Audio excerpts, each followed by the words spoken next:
بقالي كام يوم باصحى من النوم بالاقي وشي منفخ وتحت عيني قد كده كأن حد كان بيتخانق فيا وانا نايم، وبافضل وقت كبير على كده كأني لسه قايم من على المخدة حالا. ولما قعدت ادور في الموضوع ده ليه ده بيحصل، لقيت ان الموضوع ده بيحصل لينا كلنا بنصحى من النوم وشنا وارم وعينينا منفخه، تحت عينينا ومناخيرنا وخدودنا محمرين وقد كده، والمخده عامله لك ختم بالعرض كده. وتخيل بقى انك صاحب المنظر ده ورايح ميتنج مهم او رايح تقابل البنت اللي بتحبها مثلا. مش منظر بصراحه، موقف ما تمنوش لآلات عاديه. وعلشان كده الموضوع ده استوقفني وخلاني ادور وراه، ليه بنصحى وشنا ملخبط بالمنظر ده، وليه في ناس بتصحى بيبقى باين عليها اثار النوم اكتر من ناس تانية. وبصراحه لما دورت لقيت اسباب كتير هحكيهم لك دلوقتي.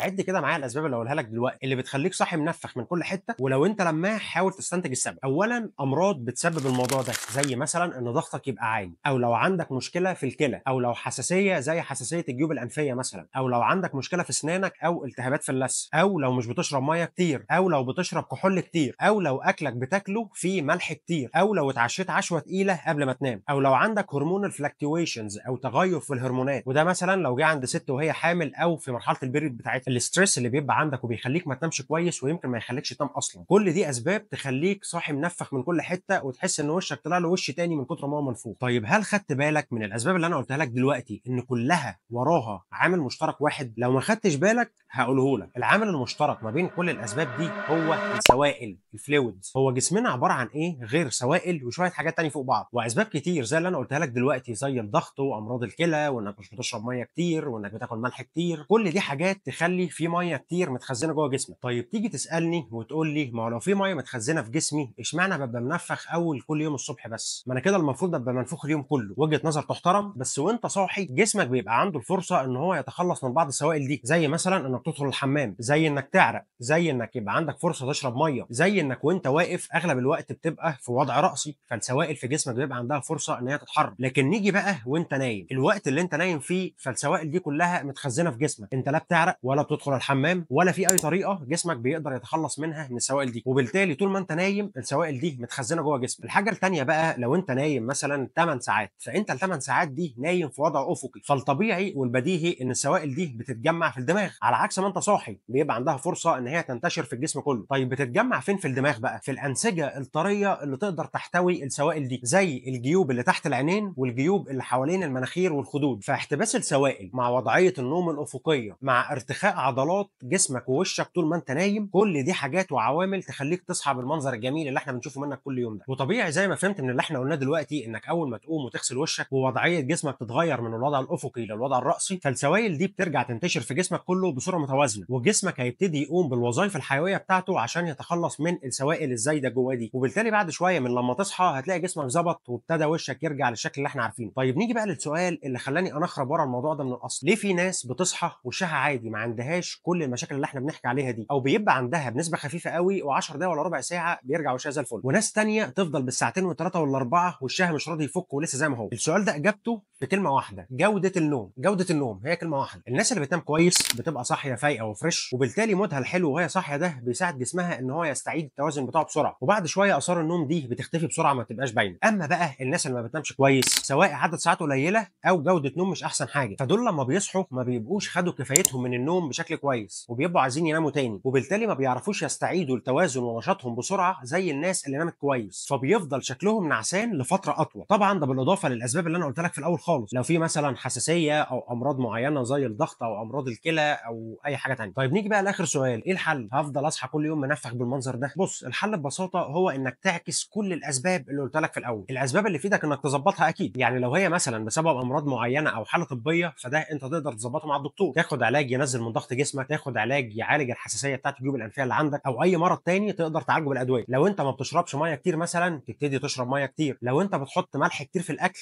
قلل الملح شويه، لو انت متعود انك تتعشى عشاء تقيل حاول تقلل الموضوع ده شويه وتخف اكل قبل ما تنام عشان ده هياثر على جوده نومك بشكل كبير. وطبيعي هقول لك انك لازم تنام عدد ساعات كفايه وكويسه من 7 ل 8 ساعات كل يوم، وده موضوع قبل كده اتكلمنا فيه هسيب لك اللينك بتاعه. في برضه انك تنام على مخده عاليه نسبيا، وده علشان تقلل من تجمع السوائل شويه في الحته اللي فوق عندك. لو تقدر تتمشى او تلعب رياضه اول ما تصحى ده شيء ممتاز جدا، لان اولا ده هينشطك وهيفك لك عضلات جسمك بسرعه، وتاني حاجه هيخليك تعرق وبكده هيخلص جسمك من السوائل اللي زايده فيه بصوره اسرع. كل دي حاجات هتساعدك ان وشك يفك بسرعه، او السويلنج والانتفاخ اللي انت شايفه ده يروح بسرعه، وبالتاكيد هيساعدك كمان ان هو هيحسن لك من كواليتي نومك، وبالتالي هتصحى فايق اكتر. فبعد كده لما تروح الشغل وتقابل زميلك وتلاقي وشه لسه منفخ كانه لسه على المخده دلوقتي، افتكر الفيديو ده، افتكر اذا كنت عملت لايك وشير ولا لا، سبسكرايب للشانل عشان تشوف كل الفيديوز الجايه.